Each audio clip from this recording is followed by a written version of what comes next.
हरि ओम।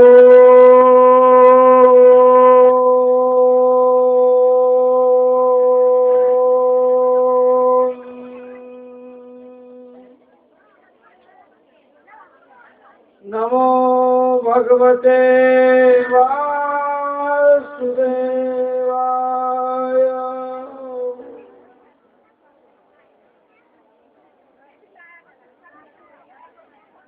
नीलाम्बुज श्यामल कोमलांगं सीतासमारो पीतवाम भागम पाणो महर्षा यकचारु चापाम नमामि रामं रघुवंशनाथम।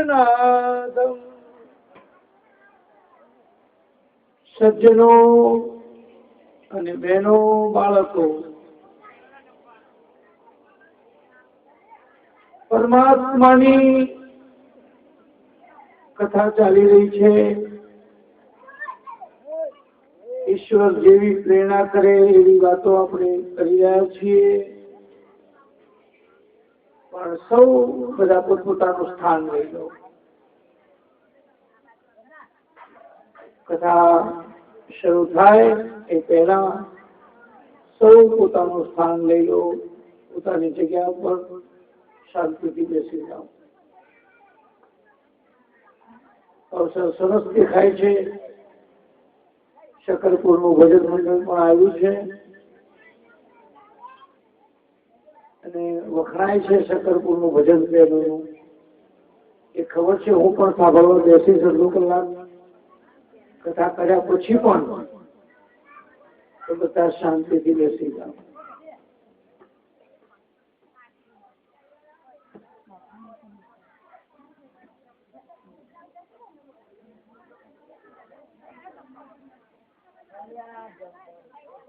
પાંચ મિનિટ બેહી જમવા જાઓ।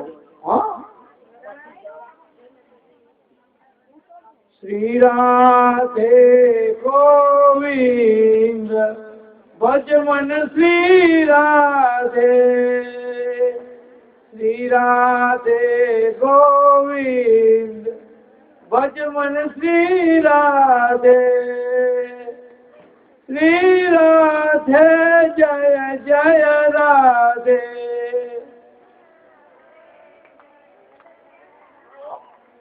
श्री अब बुद्धून बोली जमवा जशो तो खानारामा पण भगवान आवशे। श्री राधे जय जय राधे। वाह भाई वाह, केवुं सरस, तमे मारा करते सरस गाओ छो। श्री राधे जय जय राधे।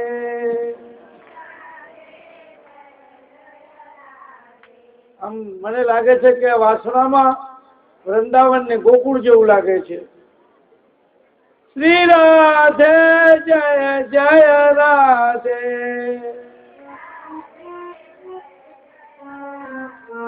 श्री राधे गोविंद भज मन श्री राधे,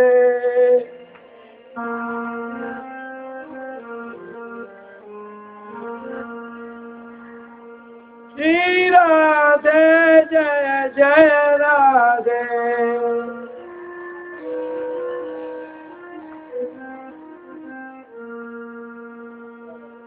श्री राधे गोविंद भज मन श्री राधे,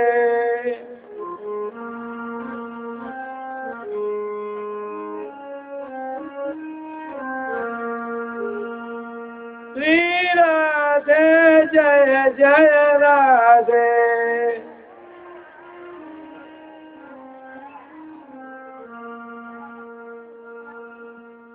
बहुत सरस, बहुत सरस।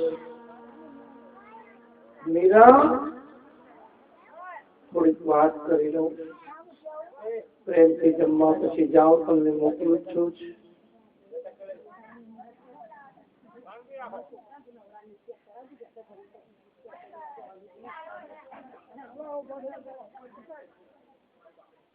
मीरा भजन गाती थी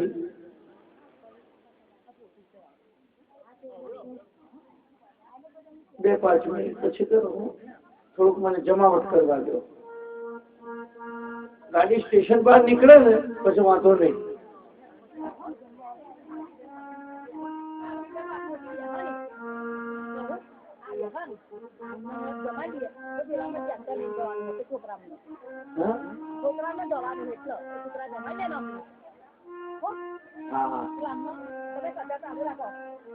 બેસીને પછી જમી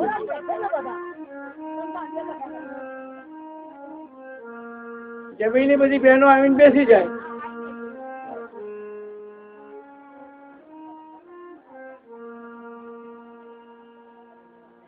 મીરા એક જગ્યાએ ભજન ગાતી હતી.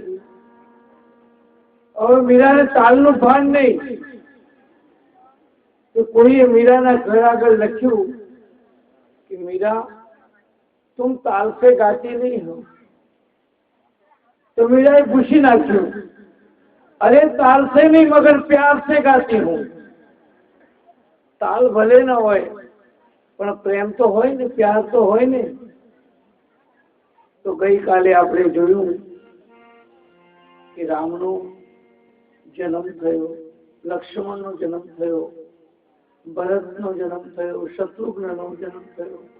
ત્રણેય રાણીઓએ પુત્રને જન્મ આપ્યા છે. એ આનંદ કેવો હશે અયોધ્યામાં. આનંદ કરી રે મારે ભજવા હરી મારા સંતો એ સુહાગી મળ્યા આનંદ ઘડી. એવો આનંદ થયો છે. આમ ચારે ભાઈઓનો જયારે જન્મ થયો ત્યારે અયોધ્યામાં સૂર્યનારાયણ આથમવાનું ભૂલી ગયા. દિવસ જ રહ્યો, રાત પડી જ નથી. એટલો આનંદ. જ્યાં ખોદે ને 1 ફૂટ ખોદે હીરા માણેક નીકળે. રાજા દશરથને ખબર પડી કે મારા ત્યાં દીકરાઓનો જન્મ થયો તો સોનાના હાર તોડી તોડીને દાસીઓને બધાને નોકરોને આપવા માંડ્યા. ઉમંગ.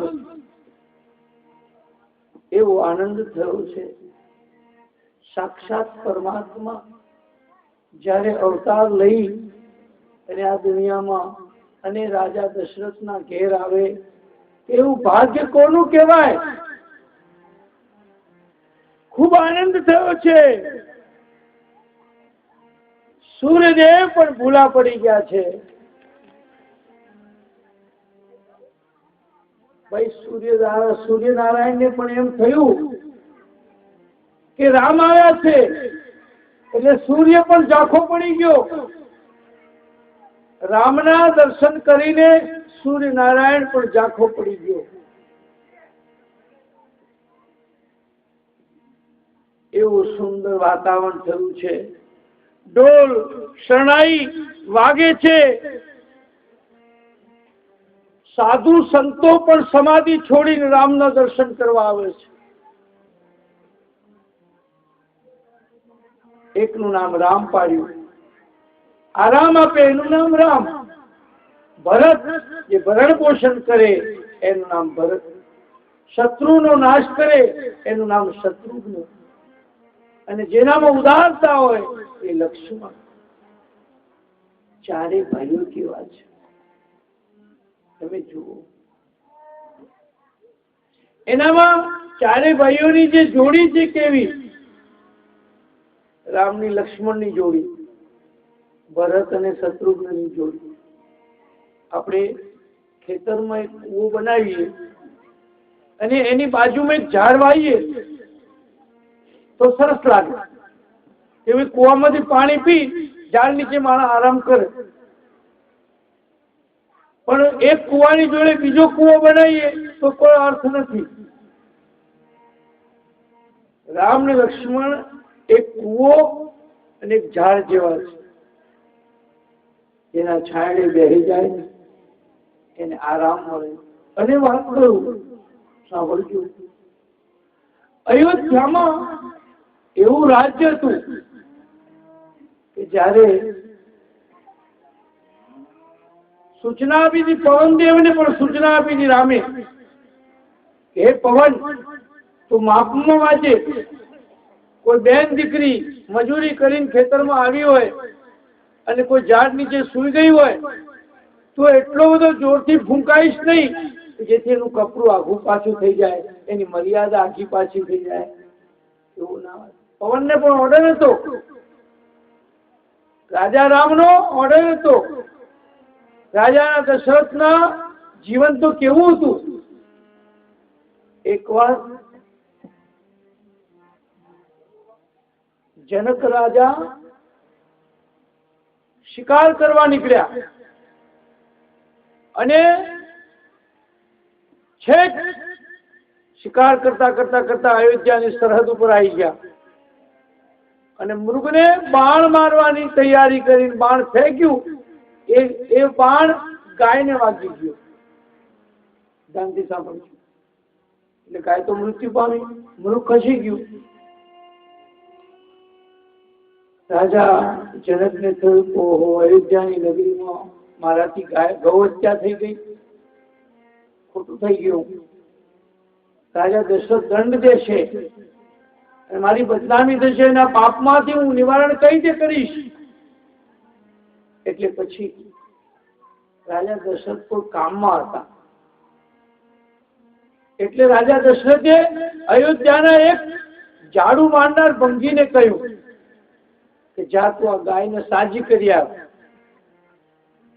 અયોધ્યાનો ભંગી ઝાડુ મારનારો, એને વાલ્મીકી સમાજ કે, એ સરયુ નદીનું પાણી જમણા હાથમાં લીધું અને એમ બોલ્યો કે મારા રાજા દશરથે કોઈ મનથી પણ પાપ ના કર્યું હોય, મન વચન અને કર્મથી પાપ ના કર્યું હોય તો આ ગાય સાજી થજો. અને એ હરિજને જે પાણી છાટ્યું, ગાય સાજી થઈ. વિચાર કરો તો રાજા દશરથનું તપ કેવું હશે, એ અયોધ્યાના માણસોનું તપ કેવું હશે. એક ઝાડુ મારનારે ગાયને પોતાની મંત્રથી સાજી કરી તો અયોધ્યાના માણસો કેવા હશે. આવા અયોધ્યામાં રામનો જન્મે તો ક્યાં જન્મે? પાકિસ્તાનમાં તો દાઉદ ઇબ્રાહિમ જન્મે,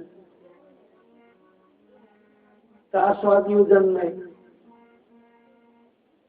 ગુંડાઓ જન્મે, પણ હજુ પણ આપણા દેશમાં રામ અને કૃષ્ણનો મહિમા છે.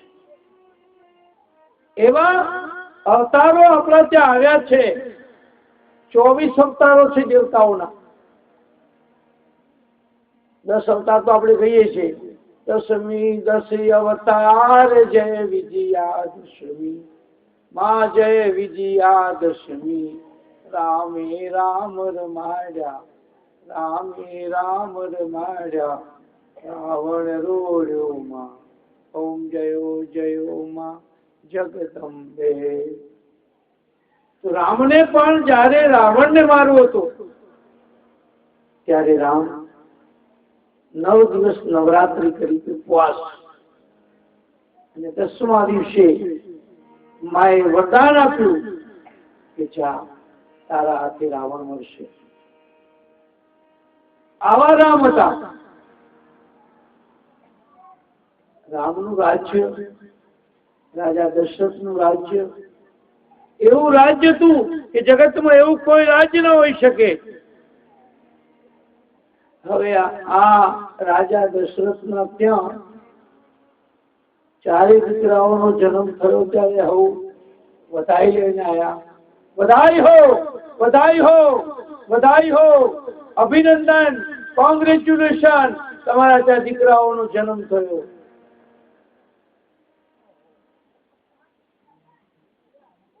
રાજા દશરથને આનંદ કેટલો થયો છે. અને સાંભળી લો, તરસાવીને જે સુખ મળે, તરસાવીને સુખ મળે. બહુ મોટી ઉંમરે છોકરું થાય ને તો મા બાપનો આનંદ બહુ મોટો હોય અને હોશિયાર પાકે. તરસાવીને જે સુખ પ્રાપ્ત થાય એના જેવું કોઈ સુખ ન હોઈ શકે.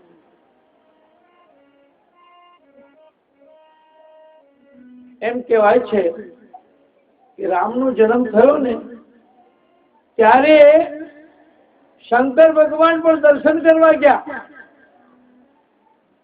બુઢા બ્રાહ્મણ નું રૂપ લઈને ગયા શંકર ભગવાન. સાગરે કાકભૂષણની ગરુડજી જોશી બનીને ગયા. બંને ભાઈઓ, બંને આત્માઓ દર્શન કરવા ગયા.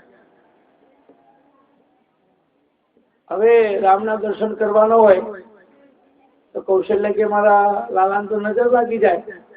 દાઢી વાળા શંકર હોય અને સાપ નીકાળેલા હોય તો કે મારા લાલાને તો નજરો લાગી જાય, હા બાવા ના જોઈએ. કે કઈ નહીં, શંકરે લીલા કરી.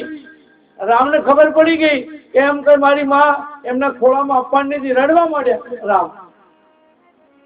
એટલે એક બેન આવી હતી કે આને કઈ નજર લાગી ગઈ લાગે છે, કે પેલા કોઈ બાવા આવ્યા છે તે એની પાસે લઈ જાઓ.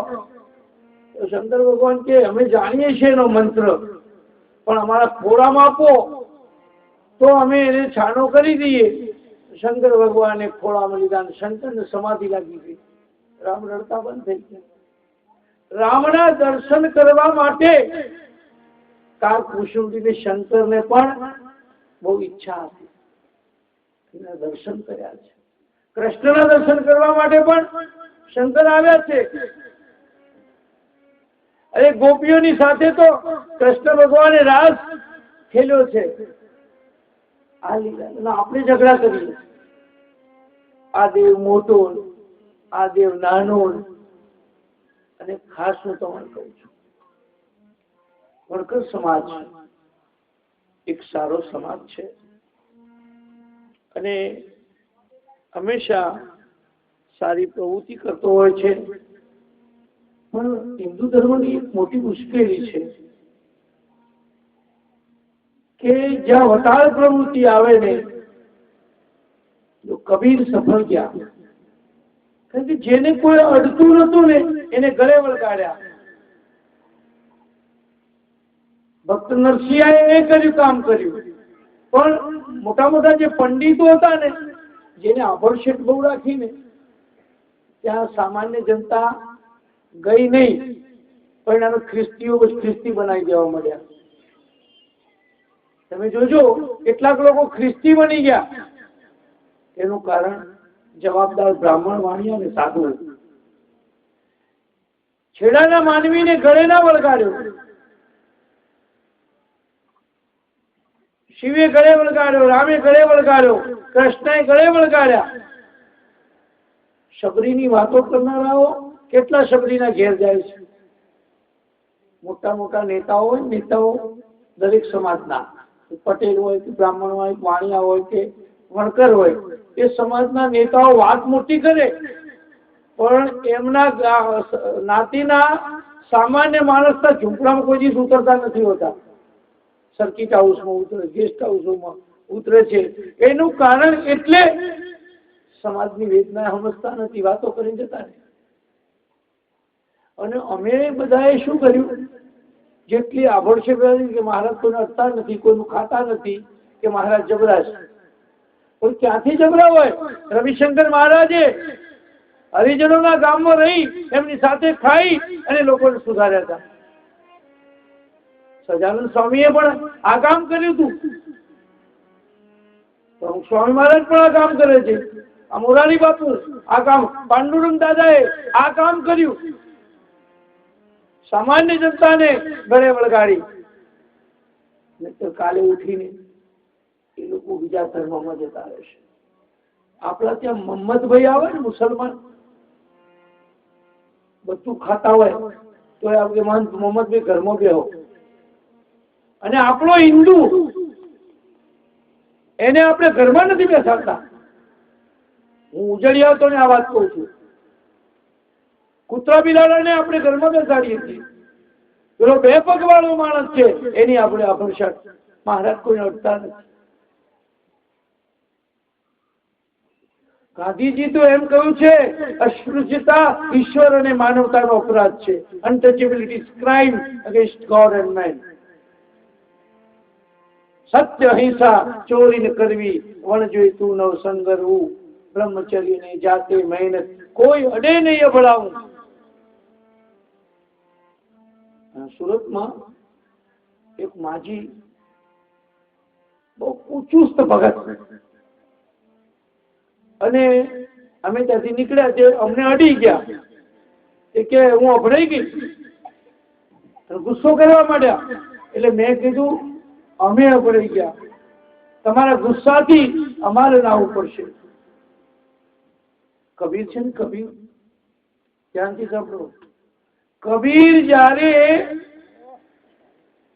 કબીર જન્મ્યા હતા વડકરના ઘેર, એનો ઉછેર છે ને મુસલમાનના ઘરમાં થયો, પણ કાશીના પંડિતોને હચમચાવી નાખ્યા, કાશીના બ્રાહ્મણોને હચમચાવી નાખ્યા. એવું બોલ્યા છે, ભાન થઈ જાય કાન ખોલીને ભાન કરાવી દીધું કબીરે. અને કબીર ગંગા નદી નાવા જતા ને, જતી વખતે બ્રાહ્મણના છોકરાના ખભે હાથ મૂકીને જાય, અને નહીં પછી આવે ને ત્યારે હરિજનના છોકરાના ખભા ઉપર હાથ મૂકીને આવે. કોઈ કે આવું કેમ કરો છો? કે નાયા પછી અભિમાન જવું જોઈએ, ભેદભાવ જવો જોઈએ. આપણું તો નાયા પછી તો ભેદભાવ ચાલુ રહે છે. એક ડોક્ટર હોય છે, માણસ આખો ચીરતો હોય છે, ઢોરનો ડોક્ટર ઢોરના આખું ચીરતો હોય, કેમ આપણે એને અડીએ છીએ ભાઈ? એની કઈ આપણને આવશ્યક લાગતી નથી, એને ઘરમાં બેસાડીને જમાડીએ છીએ. અને એક માનવી એનો આપણે, અને બીજું હું તમને ખાસ કહું, અંદર પટેલોમાં પક્ષપાત કે ભાઈ આ લેવા છે, આ કરવા છે, એ એવું દરેક કોમમાં છે. બ્રાહ્મણોમાં દવે છે, પંડ્યા છે, આ વ્યાસ છે, આની દીકરી લેવાય ને, આની અપાય નહીં ને, આ બેટી વ્યવહાર થાય. આ રામાયણો બહુ છે, એટલે એક સમાજ થતો નથી. હિન્દુ ધર્મ વિભાજન વાળો ધર્મ નથી. મુસલમાનો ગમે એટલા હોય પણ અલ્લાહમાં એક થઈને રહે. અને ગમે હોય, કોઈ કાજી હોય, કોઈ સૈયદ હોય, મોગલ હોય, પઠાણ હોય, પણ છેલ્લે એ લોકો અલ્લાહ ઉપર આવીને ઉભા રહે. આપણે રામ ઉપર આવીને ઉભા નથી રહેતા. પરિણામે હિન્દુ પ્રજા વેર વિખેર થઈ ગઈ. ભાગલા પાડી એને રાજ કર્યું. નવાબો આયા, અંગ્રેજો આયા, મુસ્લિમો આયા, આ બધાઓએ ભાગલા પાડીને રાજ્ય કર્યું આપણા ઉપર. આપણે સમજી ના શક્યા. એક વાત બીજી ખાસ કહું, સાંભળજો, કારણ કે ખબર નથી કે હવે 2 દિવસ, આજનો દિવસ કહેવાય, કાલની વાત કાલે, ન જાણું જાનકી ના છે, સવારે શું થવાનું. આપણા ત્યાં હિન્દુનો છોકરો મુસલમાન છોકરી પરણી લાવે તો આપણે એમ કરવું ના હંગડીએ. આપણી છોકરી મુસલમાન છોકરા સાથે ભાગી જાય તો પણ પાછી આપણે એને અપનાવતા નથી હોતા. એટલે બે બાજુ નુકસાન. છોકરો લાવે સ્વીકારતા નથી, છોકરી જાય તો અપનાવતા નથી. એટલે સંખ્યા એ લોકોની વધે છે, આપણી ઘટ્યા કરે છે. સ્ત્રીની જ્ઞાતિ હોતી નથી. સ્ત્રી જેને પરણે ને એની અટક થઈ જાય. સ્ત્રી જેને પરણે, આમ તો તમે જુઓ, પરાશર ઋષિ બ્રાહ્મણ હતા, મત્સ્યગંધા માછીમાર કન્યા હતી, અને એના પુત્ર વ્યાસજી 18 પુરાણ લખ્યા. એને 18 પુરાણ લખનાર કોણ? વ્યાસજી. કર્ણ કોણ હતો? દાસી પુત્ર હતો. આમ તો જોવા જઈએ તો બહુ મહાભારત વાંચો તો તમને એમ થઈ જાય. આપણે માનવીઓ ક્યારે એક થઈશું? માનવ નો સેતુ ક્યારે બાંધીશું?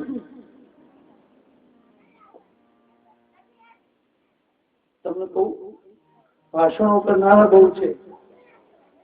બધા માનવીઓ એક, બધા આમ બોલે, નેતાઓ તો આમ બોલે, બધા માનવીઓ એક છે, બધા ઉપર પ્રેમ રાખો, ભગવાનના બધા સંતાનો છે, અને ભેગું જમવાનું આવે તો એવા તો ખાસ ભેગા બે છેલ્લા દાડો તો બધા સાથે બેસીને જમીશ. મને હોનાર બેન દેતા બરાબર છે ને? ક્રાંતિ કરવા માટે તો તારે બળવો કરવો જ પડે. તમે રોજમાં જમવા બેહો છો, અમારી એક બેન મારે બ્રાહ્મણ છે ઓળખીતા, એ મને કે હું કોઈના ઘેર ખાતો નથી. મેં કીધું બિસ્કિટ ખાય છે? કે હા. તો એ મુસલમાનની બેકરીમાં પગથી ખૂંદી બનાવેલું હોય છે, તું કેમ ખાય છે? ખમણ ખાય છે? આમ પરસો નાખતા નાખતા ભજીયા ખમણ બનાવ્યા હોય, તું ખાય છે? તું માણસ તું શું હતું તને? આ કામ રામે એકતા શીખવાડી. શબરી દ્વારા રામે એકતા શીખવાડી. વીરો કેવટોને કોઈ બોલાવતું નતું, એને બોલાવ્યું. યુગ પુરુષો જન્મ્યા. જયારે જયારે ધર્મમાં હાનિ પહોંચી ત્યારે અવતારો આવીને આ મહાન કામ. શબ્દના અભિષેક છે, સ્મશાનમાં જઈને હુઈ દઉં છું. ભક્તોરીએ મરદા ઉપર ખીચડી પકવાડી ખાધી હતી. અને જેટલું અમે તમને નુકસાન પહોંચાડ્યું છે ને સાધુ બ્રાહ્મણોએ, એટલું કોઈએ પહોંચાડ્યું નથી. એ બીજો પ્રસંગ કહું તમને, પછી હું રામાયણ પર બધા આવા એટલે બધા વ્યવસ્થિત આગળ જવું છે. હું એવા મંદિરોમાં ગયેલો છું કે જ્યાં કરોડો રૂપિયાના ઉઘરાણો કરી રૂપિયા લાયા હોય અને સાધુ બ્રાહ્મણોને કે ગરીબ વિધવાને ખવડાવતા ન હોય. જે સમાજ વિધવાના આંસુ લૂછતો નથી એ સમાજને સ્વામી વિવેકાનંદ હત્યાનો સમાજ કહે છે. લાખો રૂપિયા હોય પણ માનવી ભૂખો જાય તો. એક મંદિરે હું ગયેલો બીજા કાઠિયાવાડમાં, કાઠિયાવાડ નહીં, નર્મદાના કિનારે કરોડો રૂપિયા અન્નક્ષેત્રના નામે ઉઘરાવવામાં આવે અને ખવડાવ ભૂખ્યા તરસ્યા માણસને સાધુઓ કાઢે. પછી એક ઝૂંપડા આગળ હું ગયો. એ ઝૂંપડામાંથી એક બેન આવી કે બાપુ આવો બેસો. કે અમારું જમશો? કેમ નહીં બેન? સાબુ મારી પાસે હોય, સાબુથી ખાલી હાથ ધોઈ નાખતું. કારણ કે આપણે આરોગ્યની દ્રષ્ટિએ હાથ સાફ કરવા પડે. તો હાથ ધોઈ નાખ અને રોટલો બનાવ તો ખાઈશ. કારણ કે હું તો ભૂખ્યો હતો, પેલા મંદિરમાં ખાવા મળેલું નહીં. પછી એને જમવા બનાવ્યું. એના જમવાની મીઠાશ એના છોકરાના હાથમાં મેં 100 રૂપિયા નોટ આવી. એટલે કીધું હોટલમાં 100 રૂપિયા ખર્ચી નાખીએ અને બિચારા ગરીબનું ખાઈ ના પડે, જવું ક્યાં? એટલા બધા રાજી થઈ ગયા કારણ કે એનો પ્રેમ ગરીબ નથી હોતો. મુસલમાનમાં એક બાબા ફરીદ નામના સંત થયા. એ રોજા કરતા હતા અને રોજામાં તો તમને ખબર છે કે થૂંક પણ કરે નહીં. રાત કો ખાઓ પીઓ, દિન કો આરામ કરો. રાતે ખાધા કરે એ લોકો, પણ દાડે તો કઈ થૂંક પણ ગળે નહીં. તો બાબા ફરીદને રોજું અને એમાં એક બેન આવી એના બાળકને લઈ કે મારા બાબાનો આ જન્મ છે, જન્મ દિવસ છે, તો તમે એમ કે બાબા આ થોડી જલેબી ખોને. જલેબી બહુ ભાવતી હતી બાબા ફરીદને, જલેબી બહુ ભાવતી હતી. તો કે તમે આ જલેબી ખાઓ. તો કે તો કે આ તો મારે રોજા છે, રોજા તૂટી જાય હું જલેબી ખાઉં તો. કે બાબા થોડી ખાવ ને, મારે ગરીબની તો ખાઓ. પણ કે આ તો રોજું છે, મારાથી ના ખવાય. પછી બાબા ફરીદનું થયું किसी का दिल टूटे ये अच्छा नहीं है, चाहे मेरा रोजा टूटे लेकिन आज मैं जलेबी खा जाऊंगा. કોઈનું દિલ નહીં તોડવું જોઈએ. ભલે મારું રોજું તૂટે પણ મારે આજ જલેબી ખાવી છે. મંદિર તોડો, મસ્જિદ તોડો, लेकिन किसी का दिल मत तोड़ो, क्योंकि दिल में दिल भर रहता है. આવા તો ડાયલોગો બહુ છે પણ શાસ્ત્રને લગતા ડાયલોગો મારે બોલવાના હોય. કોઈનો આત્મા તોડી નાખો, તમે દિલ તોડી નાખો, બહુ ખરાબ. ઘણી દોષીઓ હોય ને, છોકરાનો છોકરું પૂજા કરવા બેઠી હોય, છોકરાનો છોકરો આવ્યો હોય કે વહુ આ લઈ લે, હું પૂજા કરવા બેઠી છું, હું અભળાઈ દઉં છું. તું જે કનૈયાની પૂજા કરે છે, કનૈયો તારા ઘરમાં છે પણ તને ઓળખતો નથી આવડતું. તું અભળાઈ જાય છે. ખરી વાત કહું, હજુ કહું, ઘણું કહેવાનું છે મારે બાકી. દ્રૌપદીના જયારે ચીર ખેંચાતા હતા ને, પાછે વૈકર સમાજની એટલા માટે મારે ભારપૂર્વક કહેવું પડે છે. દ્રૌપદીના ચીર ખેંચાતા હતા ને ત્યારે કૃષ્ણ બચાવવા ગયો. એ વખતે દ્રૌપદી માસિક ધર્મમાં હતી. 3-4 દિવસ સ્ત્રીના ધર્મ હોય, આભડછેટ વાળા ધર્મમાં હતી. છતાંય કૃષ્ણને આભડછેટ ના લાગી ને કૃષ્ણ એને બચાવી. અને અમે બધા કહીએ, અરે ભાઈ એ ન હોય તો મહાપુરુષો પેદા ક્યાંથી થાય? એ 3-4 દિવસ જો સ્ત્રીને ન હોય, આપણા છોકરાનું સગપણ કર્યું હોય અને આપણને ખબર પડે કે બહુ એના ધર્મમાં આવતી નથી 3-4 દિવસના, તો પણ તોડી નાખીએ કે ના તોડી નાખીએ? એમાં તો કમળો ખીલે છે, એ કાદવમાં તો કમળો ખીલે છે, એમાંથી તો મહાપુરુષો પેદા થાય છે. પણ આપણે બધાએ આવડશે. હમણાં બીજી વાત કરું, ગમશે. હું પ્રશ્ન પૂછું, જવાબ આપજો. સારું ભાઈ, ડુંગળી પવિત્ર કે દૂધ પવિત્ર? હા, આંગળી ઊંચી કરો લોકો ના જેવો ચોખ્ખું કહો. અરવિંદભાઈ, દૂધ પવિત્ર? ના, દૂધ તો ભેંસના લોહીમાં જ નીકળે છે. ગમે તે પણ પવિત્ર કેવી રીતે રહ્યું? એ તો ભેંસના લોહીમાંથી બહાર આવ્યું છે. અને ડુંગળી તો વનસ્પતિ જમીનમાંથી ઉગી છે. ખરી વાત છે. એટલે જૈન સાધુઓ એમ કે અમે દૂધ પીએ પણ ડુંગળી લસણ ના ખાઈએ. સ્વામિનારાયણ હોય જ છે. વ્યાજ ન ખાવું, બેંકો ન ખાઈ જવી, બધું પીવો, કોઈનું લોહી ન પીવો, બધું ખાઓ, લાંચ ના ખાઓ, વ્યાજ ના ખાઓ. રામજેતી છે, સમાજ દંભી છે. ગાંધીજી બધું ખાતા હતા, માંસ માટી નહીં, પણ ખોરાક. અને ખરી વાત તો મસાલા વાળું ખાવું જોઈએ. પાચક રસો છૂટે.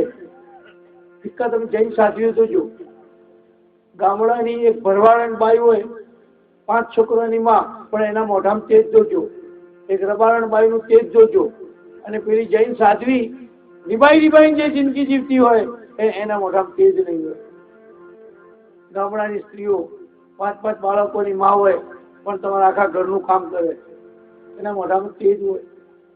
કારણ કે એને બાળકોને જન્મ આપી અને કઈક કર્યું છે, રસકસ આપ્યું છે. જે સ્ત્રી બાળકને જન્મ આપે છે એ સ્ત્રી મહાન છે. તમે જોજો, અમારે તો સાધ્વી હોય ને 50-60-70 વર્ષની થાય ને, કોશાની ન રહે, રોડ ઉપર હું ઊંઘી હકે નહીં, સમાજ સંગ્રહ નહીં, જુવાની તો નીકળી જાય. સંસારી સ્ત્રીની જુવાની નીકળી જાય, પણ સાધ્વીની ગળપણ બગડે. સંસારમાં રહીને જીવવાનું છે. તેજસ્વી નારી છે ને, તેજસ્વી છે. એનામાં રહેલું તેજ છે. એને મહાપુરુષોને જન્મ આપ્યો છે.